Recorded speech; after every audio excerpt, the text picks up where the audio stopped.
মালয়েশিয়ার প্রধানমন্ত্রী আনোয়ার ইব্রাহিমের আমন্ত্রণে প্রধান উপদেষ্টা ড মোহাম্মদ ইউনূস গেল সোমবার কুয়ালালামপুরে যান।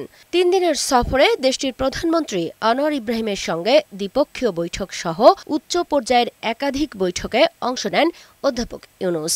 সফরে মালয়েশিয়ার সঙ্গে প্রতিরক্ষা, জ্বালানি সহযোগিতা এবং ব্যবসা বাণিজ্যের সহযোগিতা বাড়ানো সহ ৫টি সমঝোতা স্মারক ও ৩টি নোট অব এক্সচেঞ্জ সই করে বাংলাদেশ।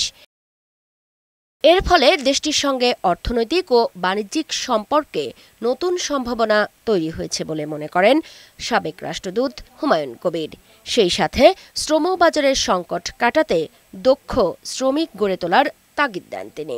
অর্থনৈতিক জায়গাতে মালয়েশিয়ার সাথে আমরা একটা গুরুত্বপূর্ণ নতুন জায়গাগুলিতে যাবার চিন্তা করছি, যেমন এফটিএ এর কথা বলা হচ্ছে, এনার্জি সিকিউরিটির ব্যাপারে মালয়েশিয়ার সাথে এলএনজি, ইনফ্রাস্ট্রাকচার, রিনিউয়েবল এনার্জি, প্রযুক্তি ট্রান্সফার, এগুলো কিন্তু আমি মনে করি নতুন জায়গা এবং এটা একটা নতুন সম্ভাবনা তৈরি করবে। মালয়েশিয়া এই এফটিএ বা মুক্ত বাণিজ্য চুক্তি নিয়ে পৃথিবীর বিভিন্ন দেশের সাথে তার যে অভিজ্ঞতা আছে সেগুলি আমাদের জন্য নেতিবাচক ভাবে সহায়ক হতে পারে বলে আমি মনে করছি।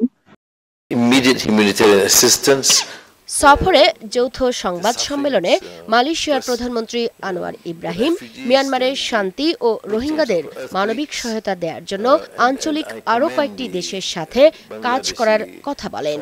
দেশটির এমন উদ্যোগ রোহিঙ্গাদের প্রত্যাবাসনে ভূমিকা রাখবে বলে মনে করেন আন্তর্জাতিক সম্পর্ক বিশ্লেষকরা।